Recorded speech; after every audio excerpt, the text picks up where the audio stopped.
علی بھائی، آج کا پہلا سوال ہے، محرم الحرام 1442 ہجری کا آغاز ہو چکا ہے الحمدللہ۔ اسی حوالے سے آپ کے اسٹوڈنٹس کا آپ پر ایک علمی اعتراض ہے جو وقتاً فوقتاً مختلف انداز میں سوالات کی شکل میں موصول ہوتا رہتا ہے۔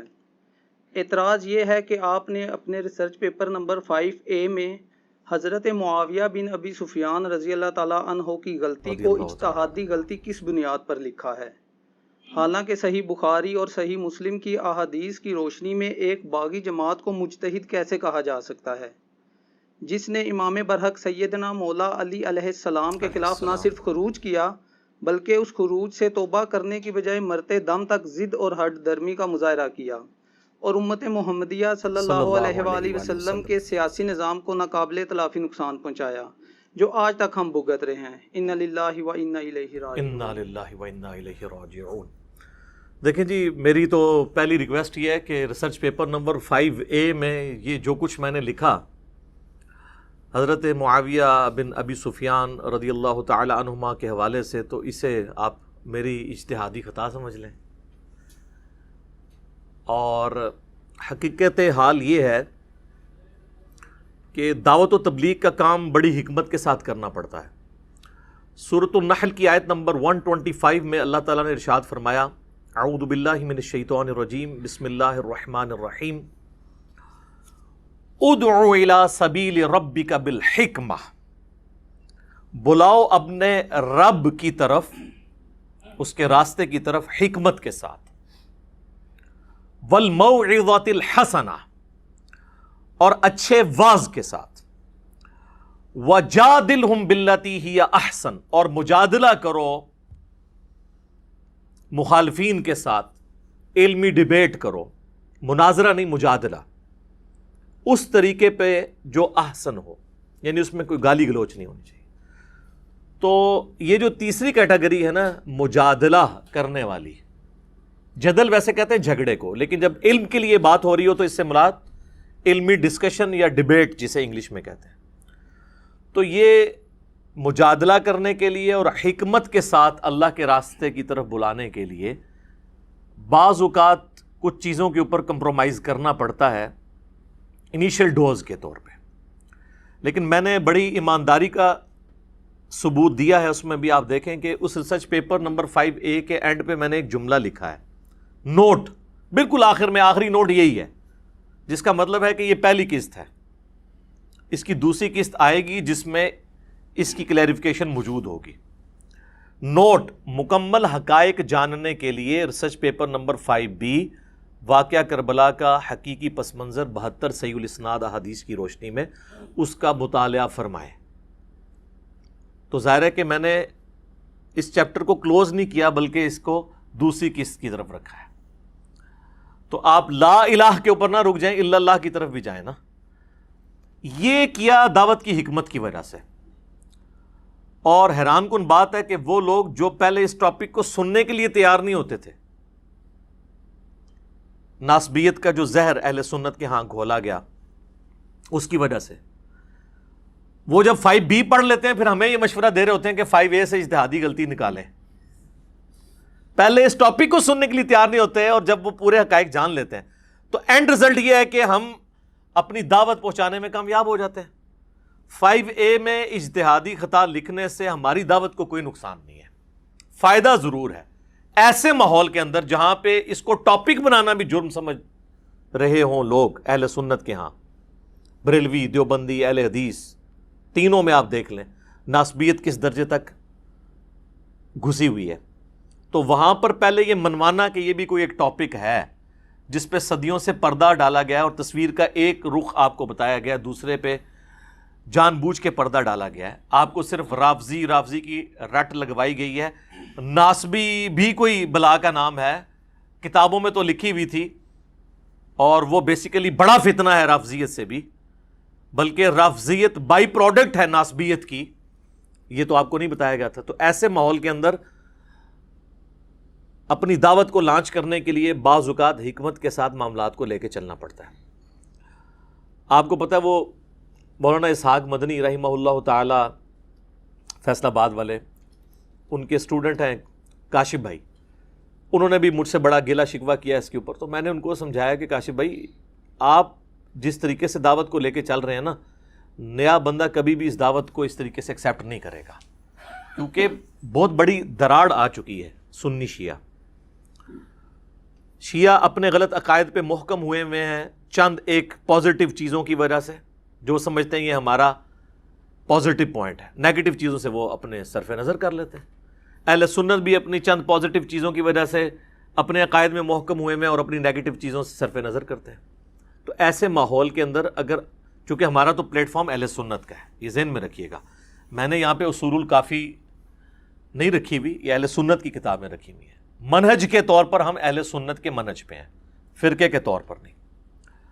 تو لہٰذا اہل سنت منہج کی جب بات کر رہے ہیں تو اہل سنت تک ایسی بات پہنچانا کہ جو وہ اپنے زوم میں شیعہ کے عقائد کے طور پر ایکسیپٹ کرتے ہیں, تو بڑی حکمت سے کام لینا پڑے گا. تو خیر ان کو پھر کچھ عرصے بعد سمجھ آئی, تو پھر انہوں نے 5A بھی منگوایا, سینکڑوں کی تعداد میں نے ان کو بھیجا. کہتے ہیں علی بھائی آپ کی بات ٹھیک ہے کہ پہلے 5A ہی دینا چاہیے, کم از کم لوگوں کو پتہ تو چلے کوئی ایشو تھا, جنگ جمل, صفین, نہروان, یہ کوئی ہوئی ہیں جس کی وجہ سے امت پھر 2 ٹکڑے ہوئی ہے, اور اس کا ایک سب سے جو خطرناک اور دکھی ایپیسوڈ ہے وہ واقعہ کربلا کی شکل میں ہوا, جو آج امت کو ایک نہیں ہونے دے رہا.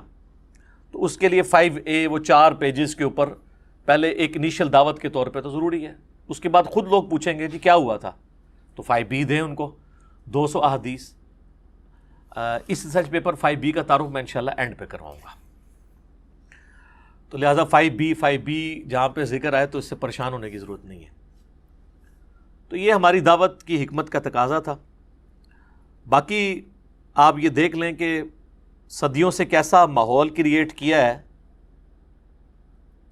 امت کے اندر, کہ اگر کوئی شخص مصلح بننے کی کوشش کرتا ہے تو پھر لوگ اس کی خدمات کو بھی پس پش ڈال دیتے ہیں.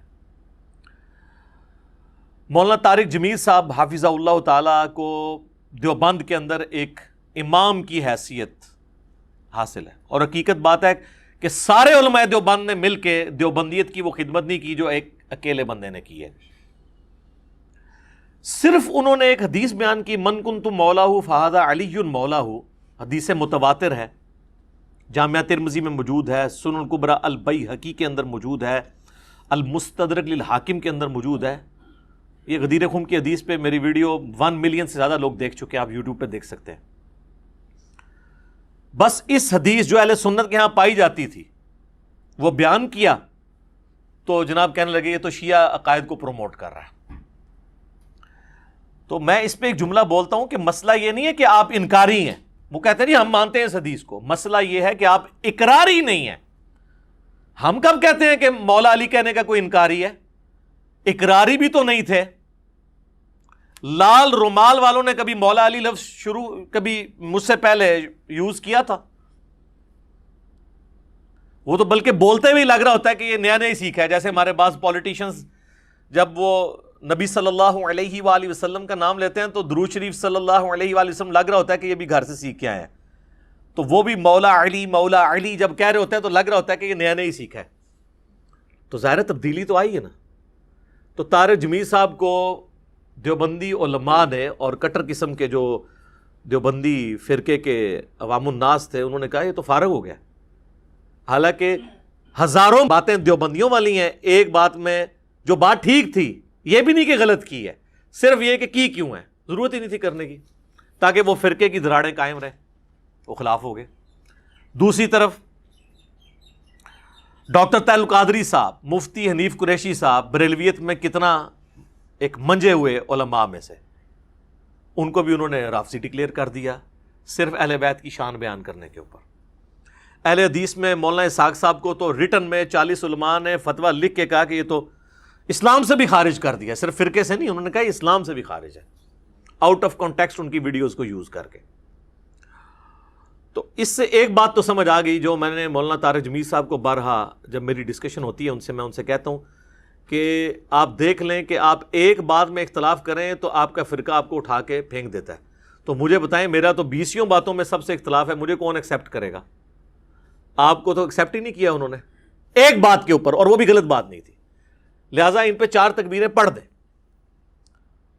تو الحمدللہ اب آپ دیکھ رہے ہیں کہ انہوں نے کس طریقے سے بالکل بے پرواہ ہو کے جو صحیح بات ہے وہ کرنی شروع کر دی ہے پبلکلی. پہلے بھی ان کو کلیئر تھی لیکن اب وہ پبلکلی بھی کرتے ہیں الحمدللہ.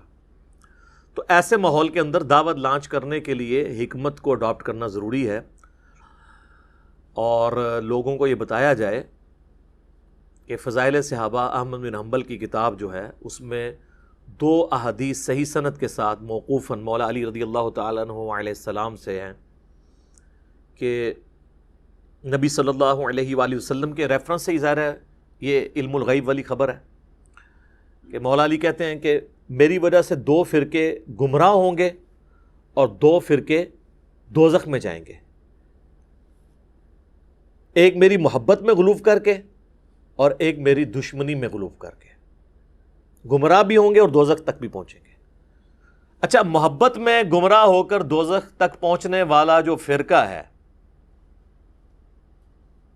وہ ہمیں بچپن سے بتایا گیا جی یہ رافضی ہیں، لیکن ہمیں دوسرے فرقے کا نہیں بتایا گیا. وہ کہتے ہیں وہ پہلے تھا، ایک ختم ہو گیا، خارجی اور یہ وہ. چونکہ آج وہ خود اس کا شکار ہیں تو ظاہر دوسرے کا تو نام نہیں لیں گے کہ دوسرا کون ہے. تو وہ تھے ناصبی، نسب کہتے ہیں کھڑا کرنے کو، جو حضرت علی کے خلاف کھڑے ہوئے. وہ قیامت تک رہیں گے. خوارج تو قیامت تک موجود رہیں گے. سنن نسائی میں حدیث ہے کہ خوارج قیامت تک رہیں گے، حتیٰ کہ ان کا آخری گروہ جو ہے وہ دجال کے ساتھ مل کے مسلمانوں کے خلاف ہوگا. تو آج کے دور میں بھی ناصبی موجود ہیں، خارجی موجود ہیں، اور انہی لوگوں میں موجود ہیں جو صرف رافضیت کی رٹ لگاتے ہیں اور وہ اپنے گناہ کو چھپانے کے لیے ایک دوسرا نعرہ اڈاپٹ کرتے ہیں. ہم کہتے ہیں رافضیوں کے بھی غلط عقائد کا رد کریں اور ناصبیوں کے بھی، اور اس پلیٹ فارم سے اللہ کے فضل سے کوئی نہیں بچا. رافضیوں کا کوئی ایک عقیدہ نہیں آپ بتا سکتے جس سے ہمیں اختلاف ہو کتاب و سنت کی روشنی میں، اور اس پلیٹ فارم سے اس کا علمی رد نہ ہوا ہو، گالی گلوچ والا نہیں. چاہے وہ عقیدہ جو ہے وہ ریلیٹڈ ہو امامت سے، خواہ وہ توحید کے حوالے سے ان کے اندر خرابیاں ہوں، چاہے محرم کی رسومات ہوں جھولے کی شکل میں، ماتم اور پنجوں کی شکل میں، کوئی ٹاپک نہیں بچا اسی پلیٹ فارم سے علمی رد ہوا ہے اور لوگوں کی اصلاح کا سبب بنا ہے. اور ناسبیت کا رد بھی اسی پلیٹ فارم سے ہوا ہے. باقیوں نے تو سب نے اپنے اپنی مرضی کی چیزیں پکڑی ہوئی ہیں. سب سے زیادہ ضرورت اہل سنت کے ہاں تھی ناسبیت کے رد کی، کیونکہ اپنے گھر کی صفائی پہلے کرنی چاہیے. دوسروں کو تو کہنا بڑا آسان ہے. میں آپ کو ایک چھوٹا سا ایک علمی ٹوٹکا بتا دیتا ہوں، آپ چیک کر لیں کہ صحیح مسلم میں 240 نمبر حدیث ہے. سیدنا علی خود راوی ہیں، وہ کہتے ہیں کہ اس ذات کی قسم کہ جس نے دانے کو پھاڑ کر اناج کو اگایا اور مخلوقات کو پیدا کیا، نبی امی نے مجھ سے یہ عہد لیا تھا کہ اے علی، تجھ سے محبت نہیں رکھے گا مگر مؤمن، اور تجھ سے بغض نہیں رکھے گا مگر منافق. تو محبت علی از دا لٹمس ٹیسٹ آف ایمان. صحیح مسلم 240 نمبر حدیث. یہ حدیث آپ محرم میں کسی سنی کو ٹیکسٹ کرتے ہیں، آگے دیکھیں کیسے پھدکتا ہے وہ. جتنا مرضی وہ صحابہ اہل بیت کا عاشق ہوگا نا، اس کو فوراً تکلیف ہو جائے گی اس سے. اگر کوئی کہہ رہا نہیں ہوتی تو چیک کریں. اور مزید آگے میں آپ کو بتاتا ہوں کہ سنی کی کسی مسجد میں، ابھی محرم 1442 سٹارٹ ہو چکا ہے نا، کسی سنی مسجد میں آپ ایک چارٹ پہ یہ حدیث لکھ دیں، صحیح مسلم 240، علی سے محبت نہیں رکھے گا مگر مومن، علی سے بغض نہیں رکھے گا مگر منافق. صرف یہ لکھ کے لگا دیں، اس کے بعد آپ تماشا دیکھیں. لیکن یہی بات آپ جعلی بنا کے کسی اور صحابی کے بارے میں لگا دیں، کچھ بھی نہیں ہوگا. تو وہی بات ہے کہ سیدنا علی کی فضیلت کے انکاری نہیں آپ، مسئلہ یہ کہ آپ اقراری نہیں ہیں. اور یہ ہم نے پریکٹیکلی چیک کیا ہے جو آپ کو یہ فارمولے بتا رہے ہیں. آپ کو اگر یقین نہیں آتا آپ چیک کر لیں، کسی دیوبندی کو، کسی بریلوی کو، کسی اہل حدیث کو جو کٹر قسم کے ہیں، یہ ذرا حدیث محرم میں بھیجیں صحیح مسلم، تو آگے وہ آپ کو اوٹ پٹانگ قسم کی خود روایتیں بنا بنا کے بھیجے گا اور عجیب قسم کے جوابات دے گا اور آپ پہ کامنٹس کرے گا. تو آپ دیکھیں گے کہ اندر کا خناس اس کا باہر آ جائے گا، وہ آتے ہی اسی حدیث سے باہر ہے۔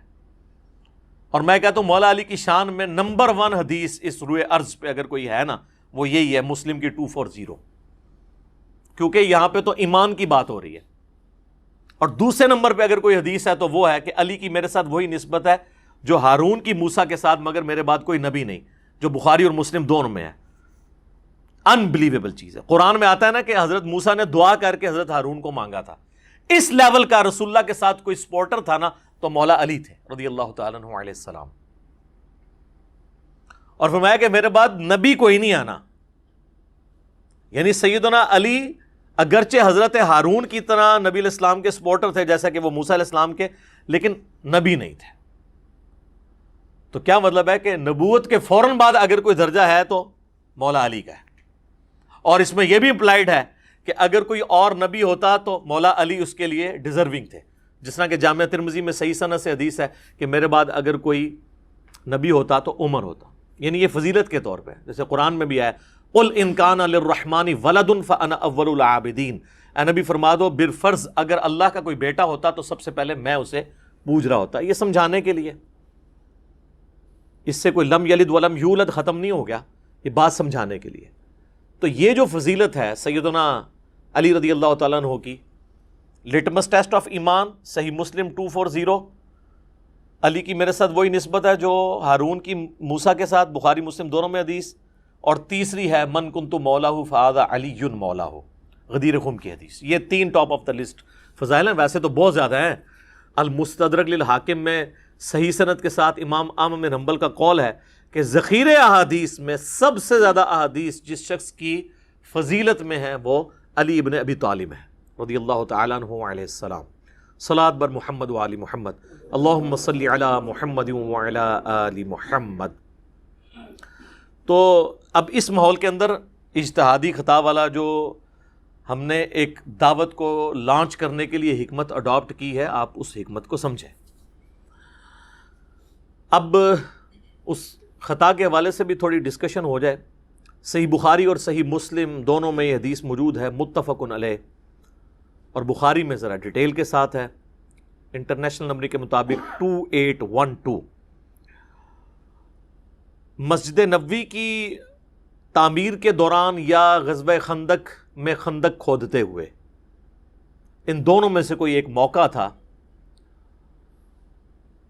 ابو سعید خدری رضی اللہ تعالیٰ عنہ کہتے ہیں کہ صحابہ کرام پتھر لا رہے تھے تعمیر کے لیے، یا پتھر اٹھا رہے تھے، باقی اصحاب ایک ایک پتھر اٹھاتے تھے، سیدنا عمار ابن یاسر 2 پتھر، اتنا ان کا ایمان کا جذبہ۔ ظاہر ہے کہ جس کے جینز کے اندر ایمان ہو، جس کے ماں باپ اسلام کے پہلے شہداء ہوں، سیدنا یاسر اور سیدہ سمیہ رضی اللہ عنہما و علیہم السلام، اسلام کے پہلے شہید جنہوں نے ابو جہل کی تکلیف اٹھائی، تو ان کا بیٹا پھر یہی ہوگا نا۔ بلکہ یہ حدیث تو سٹارٹ ہی بڑے زبردست انداز میں ہوتی ہے۔ عبداللہ بن عباس اپنے بیٹے علی کو بھیجتے ہیں، ان کے بیٹے کا نام بھی علی تھا، اور ایک اور تابعی کو کہ جاؤ ابو سعید خدری سے جا کے ان کی حدیث سنو، وہ حدیث جو بیان نہیں کرنی چاہیے پبلکلی، یہ کہتے ہیں بیان نہیں کرنی چاہیے۔ اور عبداللہ بن عباس تو حدیثیں سنوائی وہی کرتے تھے، چلیں انہوں نے کہا ان سے حدیث سنو۔ ابو سعید خدری تو ان 7 صحابہ میں ہیں جنہوں نے سب سے زیادہ حدیثیں روایت کی ہیں، آگے وہ بھی تیار بیٹھے ہوئے تھے، بھی سینکڑوں حدیثیں ان کو یاد ہیں، تو انہوں نے نہیں پوچھا کہ کیڑی حدیث سنن آئے ہو، ان کو بھی پتا تھا وہی والی جو انجینئر صاحب بیان کرتے ہیں، اور آپ کے علماء نے پابندی لگائی ہوئی ہے۔ تو کہتے ہیں وہ اپنے باغ میں کام کر رہے تھے، تو ہم نے کہا کہ حضرت ہمیں ابن عباس نے بھیجا ہے، اور وہ کہہ رہے ہیں کہ جا کے ابو سعید سے ان کی حدیث سنو۔ ابو سعید کو تو سینکڑوں ہزاروں حدیثیں یاد ہیں، انہوں نے پوچھا کیڑے علی، تو انہوں نے کہا کہ سنو۔ پھر انہوں نے یہ حدیث شروع کی کہ اس طریقے سے تعمیر کا موقع تھا، سب لوگ ایک ایک پتھر اٹھا رہے تھے، اور عمار بن یاسر 2 پتھر۔ تو نبی علیہ السلام نے اپنے مبارک ہاتھوں سے جو ہے ان کے سر اور داڑھی سے مٹی جھاڑتے ہوئے کہا، وائے عمار، اے سمیہ کے بیٹے، افسوس، یعنی تو کتنی اسلام کے لیے خدمت کر رہا ہے، افسوس تجھے ایک باغی جماعت قتل کرے گی، تو انہیں اللہ اور جنت کی طرف بلائے گا، اور وہ جماعت تجھے دوزخ کی طرف بلا رہی ہوگی۔ اب یہ بڑے سخت الفاظ ہیں صحیح بخاری میں 2812 کہ سیدنا علی کے سپورٹر سیدنا عمار بن یاسر اور ان کی جماعت کو نبی علیہ السلام نے کہا جنت کی طرف اور اللہ کی طرف بلانے والی جماعت، اور ان کے مخالفین کو یعنی اہل صفین کو حضرت معاویہ رضی اللہ تعالیٰ عنہ کی جماعت کو دوزخ کی طرف بلانے والی جماعت، ٹھیک ہے، اور پھر ساتھ کہا باغی، پولیٹیکل ٹرم میں بغاوت، یہ نہیں ہے کہ وہ اسلام سے باغی ہو گئے تھے، یعنی پولیٹیکلی خلیفہ برحق کے خلاف انہوں نے بغاوت کی، جس کی اطاعت واجب تھی وَأُولِي الْأَمْرِ مِنْكُمْ کے تحت، سورہ نساء کی آیت نمبر 59، اطیعوا اللہ واطیعوا الرسول وَأُولِي الْأَمْرِ مِنْكُمْ۔ تو یہ حدیث ہے جی، اور یہ حدیث جب پریکٹیکلی سامنے آئی جنگ صفین میں سیدنا عمار بن یاسر شہید ہوئے، حضرت معاویہ کے ایک فوجی تھے ابو الغادیہ جو اصحاب شجرہ میں سے ہیں، اور صحیح مسلم میں حدیث ہے کہ اصحاب شجرہ جو ہیں نا، جنہوں نے بیعت کی ہے اس درخت کے نیچے صلح حدیبیہ کے موقع پر، جو سورہ فتح میں بھی ذکر ہوا ہے اس کا، تو مسلم کے الفاظ ہیں اصحاب شجرہ کو دوزخ کی آگ نہیں چھوئے گی۔ اب یہ ابو الغادیہ یہ بھی اصحاب شجرہ میں سے تھے۔ مسند امام احمد بن حنبل میں ایک پورا چیپٹر ہے جس میں ان کی حدیثیں ہیں جو انہوں نے نبی علیہ السلام سے بیان کی ہیں، اور وہ حدیثیں وہی ہیں کہ عمار کو باغی جماعت قتل کرے گی، اور عمار کا قاتل اور مال لوٹنے والا جہنم میں ہے۔ اور انہی حدیث میں ابو الغادیہ خود رویا کرتے تھے کہ مجھ سے عمار ابن یاسر کا قتل ہوا ہے، اور وہ تو بڑی دردناک حدیثیں ہیں، پھر ٹاپک دوسری طرف چلا جائے گا، وہ آپ ریسرچ پیپر میں پڑھ لیجئے گا، وہ میں اینڈ پہ بتا بھی دوں گا انشاءاللہ۔ تو ابو الغادیہ سے ہوا، اور اس پہ بعض لوگوں نے کوشش کی کہ جی ابو الغادیہ جو ہے وہ اتنا بڑا جرم کر کے بھی بخشے جائیں گے کیونکہ اصحاب شجرہ میں سے ہیں۔ تو شیخ ناصر الدین البانی، جن کو اہل حدیث تو اپنا محدث اور اس دور کا امام بخاری مانتے ہیں، باقی مکاتب فکر میں بھی اہل علم ان کی قدر کرتے ہیں، انہوں نے سلسلہ احادیث صحیحہ میں باقاعدہ بحث کی کہ یہ بہت مشکل تعویل ہے جو آپ کر رہے ہیں، اور انہوں نے کہا چونکہ نبی علیہ السلام نے اسپیسیفکلی فرما دیا ہے تو جو عام دلیل ہوتی ہے وہ خاص دلیل عام دلیل کو ختم کر دیتی ہے، عام دلیل کبھی خاص دلیل کو ختم نہیں کرتی۔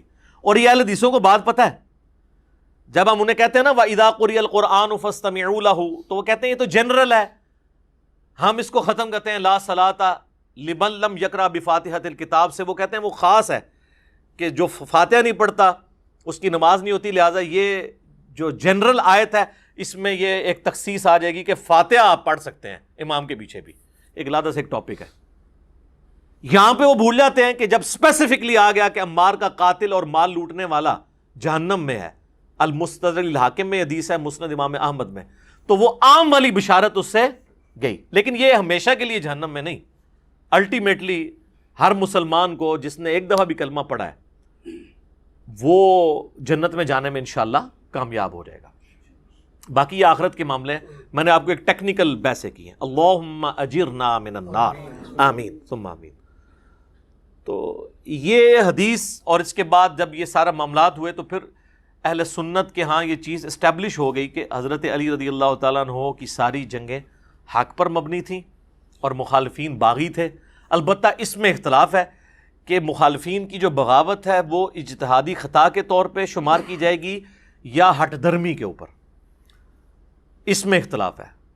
پھر اس میں بھی ایک جز کے اوپر اتفاق ہے کہ جو اہل جمل ہیں، یعنی سیدہ عائشہ، سیدنا طلحہ، سیدنا زبیر رضی اللہ عنہم اجمعین وعلیہم السلام اجمعین، چونکہ انہوں نے اپنی اس غلطی سے رجوع کر لیا تھا بعد میں اور شرمسار تھے، لہٰذا ان کی غلطی کو اجتہادی غلطی کے طور پہ ایکسیپٹ کیا جائے گا اس حوالے سے کہ اللہ تعالیٰ معاف فرمانے والا ہے، اور مولا علی نے بھی ان کو معاف کر دیا۔ وہ المستدرک للحاکم میں، المصنف ابن ابی شیبہ میں اور کئی کتابوں میں، سنن الکبریٰ للنسائی کے اندر حدیث موجود ہے کہ مولا علی نے کہا کہ میں اللہ سے امید کرتا ہوں، یہ سورۃ الحجر کے اندر جو آیت ہے کہ اہل ایمان آمنے سامنے بیٹھے ہوئے ہوں گے جنت میں تختوں کے اوپر، اور اللہ تعالیٰ ان کے دلوں سے میل دور کر دے گا اور وہ جنت میں پہنچ جائیں گے۔ میں اللہ سے امید کرتا ہوں کہ یہ بشارت میرے طلحہ، زبیر اور عثمان بن عفان کے لیے رضی اللہ عنہم اجمعین، کے ہمارے دلوں میں جو ایک دوسرے کے بارے میں چیز آ گئی ہے وہ اللہ تعالیٰ دور کر دے گا۔ لیکن جہاں تک تعلق ہے حضرت معاویہ رضی اللہ تعالیٰ عنہ کا، ان کو حضرت علی نے معاف نہیں کیا، اس لیے کہ وہ حضرت علی کی زندگی میں بھی اپنی اس خطا کے اوپر قائم رہے اور اس کے بعد 20 سال زندہ رہے اور مرتے دم تک انہوں نے رجوع نہیں کیا. اسی لیے سیدنا علی نے ان کے بارے میں ڈیفرنٹ ایٹیچیوڈ رکھا. میرے استاد ڈاکٹر اسرار صاحب رحمہ اللہ تعالیٰ نے سورۃ الحجر کی انہی آیات کی تفسیر میں بیان القرآن میں یہ کہہ دیا تھا. حضرت معاویہ کا نام بھی انہوں نے داخل کر دیا تھا. وہ حدیث کے معاملے میں تو وہ خود ہی کہتے تھے میں امی ہوں, تو پھر میرا اس پہ جواب آیا تھا کہ حضرت معاویہ کا نام نہیں انہوں نے لیا, حضرت طلحہ, زبیر اور عثمان بن عفان کا نام لیا تھا. تو ان کے بارے میں تو پھر آپ سن لیں. آج میں آپ کو انشاءاللہ تعالی 15 ریفرنسز مختصر سے وقت کے اندر کور کروں گا. اس پہ کوئی کمنٹس کرنے کی ضرورت نہیں, خود سیلف ایکسپلینیٹری ہوں گے. یہ اکثر کہتے ہیں نا ائمہ اہل سنت کا سلف کا فام بتائیں, اور سلف بھی یہ سٹارٹ کرتے ہیں بعد کے بابوں سے. بھئی پہلا سلف تو جو ہے وہ خلیفہ راشد ہے, دوسرا سلف جو ہے وہ صحابہ ہیں. بعد کے لوگوں کو چھوڑیں, آپ پہلے ان کا فام لیں. اس پہ بھی میں گھنٹوں بول سکتا ہوں. میں نے 200 احادیث اس میں پمفلٹ میں جمع کی ہیں, اینڈ میں تعارف کرواؤں گا. بہرحال میں یہ 15 حوالے جو ہے نا تیزی کے ساتھ کور کر دیتا ہوں سلف کے فام کے پوائنٹ آف ویو سے. پہلا فام تو مولا علی کا ہی لے لیں آپ, چونکہ وہ امام وقت ہیں. ابو داؤد, ترمذی, ابن ماجہ میں حدیث ہے, علیکم بسنتی و سنت الخلفاء الراشدین المہدیین, تم پر میری سنت اور میرے خلفاء راشدین کی سنت لازم ہے. تو مولا علی خلیفہ راشد ہیں. ان کا فام یہ ہے کہ المصنف ابن ابی شیبہ میں یہ حدیث موجود ہے کہ مولا علی رضی اللہ تعالیٰ عنہ قنوت نازلہ پڑھا کرتے تھے اور کہا کرتے تھے اللہم علیک بمعاویہ